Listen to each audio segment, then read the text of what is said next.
ಎಷ್ಟು ಒಳ್ಳೆ ಗಿಫ್ಟ್ ಕೊಟ್ಟಿದ್ದೀರಾ. ಕೆಟ್ಟ ಕನಸನ್ನ ದೂರ ಮಾಡಿ ಒಳ್ಳೆ ಕನಸನ್ನ ಹತ್ರ ಸೆಳೆಯೋ ಡ್ರೀಮ್ ಕ್ಯಾಚರ್. ಚೆನ್ನಾಗಿದೆ.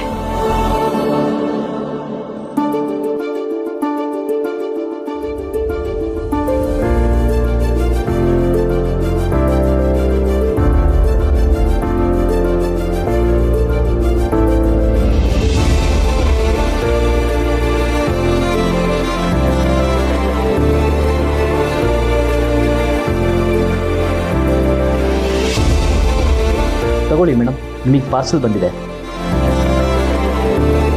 ಅಯ್ಯೋ, ಉಳಿದಿರೋ ಗಿಫ್ಟಲ್ಲಿ ಏನಿದೆ ಅಂತ ನೋಡೇ ಇಲ್ವಲ್ಲ. ಮಲ್ಲಿ,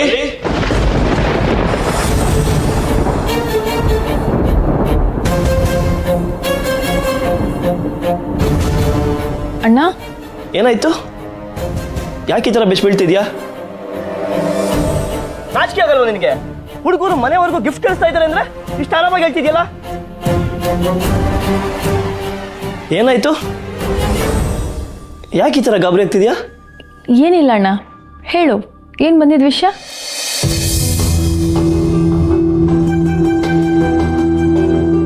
ಮಲ್ಲಿ, ದುಡ್ಡು ಅರೇಂಜ್ ಆಯ್ತಾ? ನಿನ್ನೆ ಮೊನ್ನೆ ಜಲೇಬಿ ಮಾಡಿರೋದ್ರಲ್ಲಿ 4,000 ಬಂದಿದೆ ಅಣ್ಣ. ಇವತ್ತೊಂದು ಈವೆಂಟ್ ಇತ್ತು, ಅದು ನಾಳೆಗೆ ಪೋಸ್ಟ್ಪೋನ್ ಆಯಿತು. ನಾಳೆ ಇನ್ನೊಂದು ಸ್ವಲ್ಪ ದುಡ್ಡು ಸೇರುತ್ತೆ. ಸರಿ.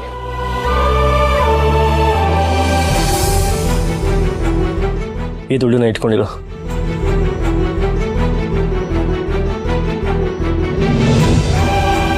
ನಾನಾ? ಹೌದು, ನಿನ್ನ ಕೈಲಿದ್ರೇ ಸೇಫ್ ಆಗಿರುತ್ತೆ. ನನ್ನ ಕೈಲಿ ದುಡ್ಡಿದೆ ಅಂತ ಗೊತ್ತಾದರೆ ಹಳೆ ಬಾಕಿ ತಗೊಳ್ಳೋಕ್ಕೆ ಜನ ಕಾಯ್ತಾ ಇರ್ತಾರೆ. ಅದಕ್ಕೆ ನೀನು ಇಟ್ಕೊಂಬಲ್ಲಿ. ಸರಿ ಅಣ್ಣ. ಇಷ್ಟು ದುಡ್ಡು ಹೊಂದೋದಕ್ಕೆ ಕಷ್ಟ ಆಯ್ತಾ ಅಣ್ಣ? ದೊಡ್ಡ ಅಮೌಂಟ್ ಏನಲ್ಲ ಮಲ್ಲಿ, ಅದರಲ್ಲಿ 20,000 ಇದೆ ಅಷ್ಟೇ. ಇನ್ನೂ 1,80,000 ಹೊಂದಿಸ್ಬೇಕು. ದಿನ ಬೇರೆ ಕಳೀತಿದೆ, ಏನು ಮಾಡಬೇಕು ಅಂತಲೇ ಗೊತ್ತಾಗ್ತಿಲ್ಲ. ಯೋಚನೆ ಮಾಡಬೇಡ ಅಣ್ಣ, ಇಷ್ಟು ಹಣನೇ ಒಟ್ಟಾಯ್ತಲ್ವಾ, ಮಿಕ್ಕಿರೋದನ್ನು ಹೀಗೆ ರೆಡಿ ಮಾಡೋಣ. ನೀನು ತಲೆ ಕೆಡಿಸ್ಕೋಬೇಡ, ಎಲ್ಲ ಒಳ್ಳೆಯದೇ ಆಗುತ್ತೆ.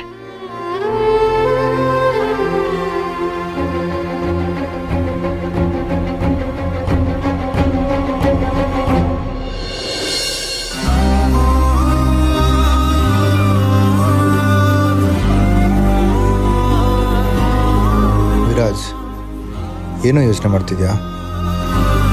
ಇವತ್ತಾಗಿರೋದ್ರ ಬಗ್ಗೆ ಯೋಚನೆ ಮಾಡ್ತಿದ್ದೀನಿ. ಮಿಸ್ ಮೂಗುತಿ ಮಿಥಿಲ ಹತ್ರ ಜಸ್ಟ್ ಮಿಸ್ ಆಗಿದ್ದೀನಿ ಅಭಿ. ಸತ್ಯ ಗೊತ್ತಾಗೋಕ್ಕೆ ಸಣ್ಣ ತಪ್ಪೆಜ್ಜೆ ಸಾಕು ಅನಿಸ್ತಿದೆ. ಇವತ್ತು ಹೇಗೋ ಮ್ಯಾನೇಜ್ ಮಾಡಿದ್ವಿ, ಬಟ್ ನಾಳೆ ಹೇಗೆ? ನಾಳೆ ಪಾರ್ಟಿಗೆ ಮಲ್ಲಿದೆ ಅಡುಗೆ ಅಂತೆ. ಎಲ್ಲ ಯಾಕೆ ಒಟ್ಟಿಗೆ ಬಂದು ಕೊಡ್ತಿದೆ ಅಂತ ಗೊತ್ತಾಗ್ತಿಲ್ಲ ಅಭಿ. ಹರ್ಷಿತ್ಗೆ ಹೇಳಿ ಮಲ್ಲಿ ಅಡುಗೆನ ಕ್ಯಾನ್ಸಲ್ ಮಾಡಿಸ್ಲಾ? ಬೇಡ, ಹಾಗೆ ಮಾತ್ರ ಮಾಡಬೇಡ. ಮೊದಲೇ ಮೂಗುತಿ ಕಷ್ಟದಲ್ಲಿದ್ದಾಳೆ, ಬರೋ ದುಡ್ಡು ಕೈ ತಪ್ಪೋದು ಬೇಡ. ಹಾಗಾದರೆ ಮೀಟಿಂಗ್ ಇದೆ ಅಂತ ಹೇಳಿ ತಪ್ಪಿಸ್ಕೊ, ಪಾರ್ಟಿಗೆ ಬರಬೇಡ. ಯಾವ ವರ್ಷದೂ ತಪ್ಪಿಸ್ದೇ ಇರೋದು ಈ ವರ್ಷ ತಪ್ಸೋಕ್ಕಾಗತ್ತಾ? ಅದು ಹೌದು. ಒಂದು ವೇಳೆ ನೀನು ಪಾರ್ಟಿಗೆ ಬರಲಿಲ್ಲ ಅನ್ಕೋ, ನಿನ್ನ ಲೈಫಲ್ಲಿ ಅದಕ್ಕಿಂತ ಇಂಪಾರ್ಟೆಂಟ್ ಇನ್ನೇನೋ ನಡೀತಾ ಇದೆ ಅಂತ ಎಲ್ರಿಗೂ ಡೌಟ್ ಬರುತ್ತೆ. ಮಿಸ್ ಮೂಗುತಿ ನನ್ನ ಪ್ರೀತಿ ಒಪ್ಕೊಳ್ಳೋವರೆಗೂ ಅಷ್ಟೇ ಅಭಿ. ಆಮೇಲೆ ನಾನೇ ಎಲ್ರಿಗೂ ಮಿಸ್ ಮೂಗುತಿನ ಪರಿಚಯ ಮಾಡಿಸ್ತೀನಿ. ಮಲ್ಲಿ ಪರಿಚಯ ಎಲ್ರಿಗೂ ಇದೆ, ಆದರೆ ನಾಳೆ ಪಾರ್ಟಿಲಿ ಮಲ್ಲಿ ಬಂದು ಇವ್ರು ನನ್ನ ಬೆಸ್ಟ್ ಫ್ರೆಂಡ್ ವಿಕ್ಕಿ ಅಂತ ಎಲ್ರಿಗೂ ಇಂಟ್ರಡ್ಯೂಸ್ ಮಾಡಿಕೊಟ್ಟಿಲ್ಲ ಅಂದರೆ ಸಾಕು. ಅದನ್ನು ಮ್ಯಾನೇಜ್ ಮಾಡೋಕ್ಕೆ ನೀನಿದೆಯಲ್ಲ. ಸತ್ಯ ಗೊತ್ತಾಗೋಕ್ಕೆ 1 ನಿಮಿಷ ಸಾಕು ಕಣೋ. ನೀನು ಇನ್ನೊಂದ್ಸಲ ಯೋಚನೆ ಮಾಡು. ನಂಗೆ ಬೇರೆ ದಾರಿ ಕಾಣಿಸ್ತಿಲ್ಲ ಹಾಗೆ. ನಾಳೆ ಏನಾದರೂ ಆಗಲಿ ಹೆದರ್ಸ್ಬೇಕಷ್ಟೇ.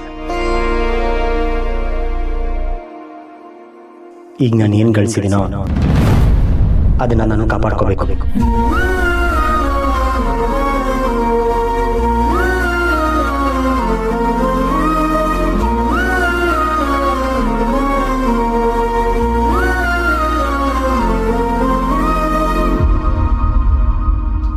ಅಕ್ಕ ವಿಕ್ಕಿಗೆ ಫ್ರೆಂಡ್ಶಿಪ್ ಬ್ಯಾಂಡ್ ಕಟ್ಟಿದ್ಲಾ ಇಲ್ವಾ?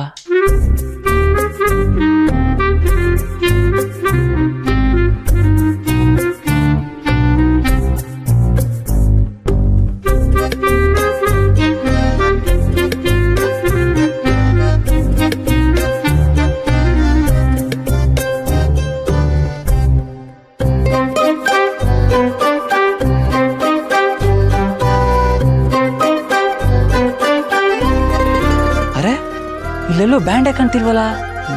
ವಿಕ್ಕಿ ಕಟ್ಟಿದ್ಯಾ ಅಂತ ಕೇಳಲಾ? ಕೇಳಿದ್ರೆ ಫೋನಲ್ಲಿ ಬೈಸ್ಕೊಂಡಿದ್ದಾಗೆ ಮತ್ತೆ ಬೈಸ್ಕೋತೀನ? ನಾನೇನು ಬೈಯಲ್ಲ. ಏನು ಕೇಳ್ಬೇಕು ಅನ್ಕೊಂಡಿದ್ಯಾ ಕೇಳು. ನಾನಾ? ಕೇಳೋದೇನಿಲ್ಲಪ್ಪ. ನನ್ನ ಬ್ಯಾಗಲ್ಲಿ ಫ್ರೆಂಡ್ಶಿಪ್ ಬ್ಯಾಂಡ್ ಇಟ್ಟಿದ್ದಕ್ಕೆ ಥ್ಯಾಂಕ್ ಯು. ಅಂದ್ರೆ ನಾನು ಇಟ್ಟಿದ್ದು ನಿಂಗೆ ಸಿಕ್ತಾ? ಬರೀ ಸಿಕ್ತಾ ಅಥವಾ ವಿಕ್ಕಿ ಕಟ್ದ? ಪಾಪ ನಿನ್ನ ಬ್ಯಾಗಲ್ಲಿ ತಂದು ಇಟ್ಟಿದ್ಯಲ್ಲ ಅಂತ ಇಟ್ಟಿದ್ನಲ್ಲ ಅಂತ ವಿಕ್ಕಿ ಕಟ್ಟೆ. ನಾನು ಇಟ್ಟಿದ್ದಕ್ಕೆ ಕಟ್ಟಿದ್ದಾಕ? ನಿಜ ಹೇಳು. ಸರಿ, ನನಗೆ ಕಟ್ಟಬೇಕು ಅನ್ನಿಸ್ತು, ಕಟ್ಟಿದೆ. ಏ ನನ್ನ ಮುದ್ದು ಅಕ್ಕ, ಬಿಡೋ, ಅಷ್ಟಕ್ಕೆ ಇಷ್ಟೆಲ್ಲ ಖುಷಿ ಪಡ್ಬೇಕಾ? ಖುಷಿ ಆಗದೆ ಇರುತ್ತಾಕ. ಫ್ರೆಂಡ್ಶಿಪ್ ಬ್ಯಾಂಡ್ ಕಟ್ಟೋ ಅಷ್ಟು ನಮ್ಮ ಅಕ್ಕಂಗೊಬ್ರು ಫ್ರೆಂಡ್ ಆಗಿದ್ದಾರೆ ಅಂದ್ರೆ ಖುಷಿ ಇರಲ್ವಾ? ಆಯ್ತಾಯ್ತು, ಈಗ ಮತ್ತೆ ಶುರು ಹಚ್ಕೋಬೇಡ. ನಾನು ಮಲ್ಕೋಬೇಕು, ತೆಪ್ಪಗಿರು. ಯಾಕಕ್ಕ ಇಷ್ಟು ಬೇಗ ಮಲ್ಕೋತಿದ್ಯಾ? ಸುಸ್ತಾಗ್ತಿದ್ಯಾ? ಮಧ್ಯಾಹ್ನ ಸೆಲೆಬ್ರೇಷನ್ ಅಲ್ಲಿ ತುಂಬಾ ಕೆಲಸ ಆಯ್ತಾ? ಇಲ್ಲ ಕಣೋ, ಸೆಲೆಬ್ರೇಷನ್ನ ನಾಳೆ ರಾತ್ರಿಗೆ ಪೋಸ್ಟ್ಪೋನ್ ಮಾಡಿದ್ದಾರೆ. ನಾಳೆ ಪಾರ್ಟಿನೂ ಇಟ್ಕೊಂಡಿದ್ದಾರೆ. ಅದಕ್ಕೆ ನಂಗೆ ನಾಳೆ ಬರೋದಕ್ಕೆ ತಡ ಆಗುತ್ತೆ. ಪಾರ್ಟಿನಾ? ಅದು ರಾತ್ರಿಲಿ? ಏನ್ ಪಾರ್ಟಿ? ತಗೊಳ್ಳೋ.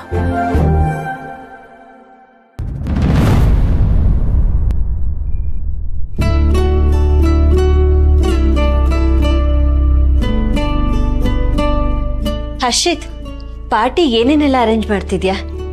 ಅದು ಸರ್ಪ್ರೈಸ್. ನಾಳೆ ನಿನ್ನ ಪಾರ್ಟಿಲೇ ನೋಡು. ಓಹೋ, ಬೆಳಗ್ಗೆ ಬಂದು ಪಾರ್ಟಿಗೆ ಡ್ರೆಸ್ ಸೆಲೆಕ್ಟ್ ಮಾಡು ಅಂತಿದ್ದೆ, ಈಗ ನೋಡಿದ್ರೆ ಪಾರ್ಟಿನೇ ಸರ್ಪ್ರೈಸ್ ಅಂತಿದ್ಯಾ? ಹ್ಞೂ, ಮತ್ತೆ ಹಾಗೆಲ್ಲ ಬಿಟ್ಕೊಡಕ್ಕಾಗಲ್ಲ. ಸರಿ ಆಯ್ತು. ಮಿಥಿಲಾ, ಅತ್ತೆ ಬನ್ನಿ ಒಳಗೆ. ವಾಸಂತಿ ಅವ್ರು ಕಾಲ್ ಮಾಡಿದ್ದೆ. ಏನಂದ್ರು ಅತ್ತೆ? ರಮ್ಯನ್ ಬಗ್ಗೆ ಮಾತಾಡ್ತಿದ್ರೆ ಕೋಪ ಮಾಡಿಕೊಂಡು ಫೋನ್ ಕಟ್ ಮಾಡಿದ್ರು. ಚಿಕ್ಕಿ, ರಮ್ಯಾಗೂ ನನ್ನ ಮೇಲೆ ಬೇಜಾರಿತ್ತು. ಅದು ಗೊತ್ತಿದ್ದೆ ವಾಸಂತಿ ಆಂಟಿ ನಿಮ್ಮ ಮೇಲೆ ಸಿಟ್ಟು ಮಾಡ್ಕೊಂಡಿರ್ಬೇಕು ಅಂತ ಅನ್ಸುತ್ತೆ. ರಮ್ಯಾ ಯಾಕೆ ಬೇಜಾರು ಮಾಡ್ಕೊಂಡಿದ್ದಾಳೆ? ಅವಳನ್ನ ನಾವು ಔಟ್ಸೈಡರ್ ಥರ ಟ್ರೀಟ್ ಮಾಡ್ತಿದ್ದೀವಿ ಅಂತ ಫೀಲ್ ಇದೆ ಮಿಥಿಲಾ. ಪಾರ್ಟಿ ಅಂತ ಪ್ಯಾರಿಸಿಂದ ಕರೆಸಿ ಮುಂದೆ ಹಾಕಿದ್ವಿ ಅಂತ ಬೇಜಾರು ಮಾಡ್ಕೊಂಡ್ರು. ಈಗ ಬರಲ್ಲ ಅಂತಿದ್ದಾಳೆ.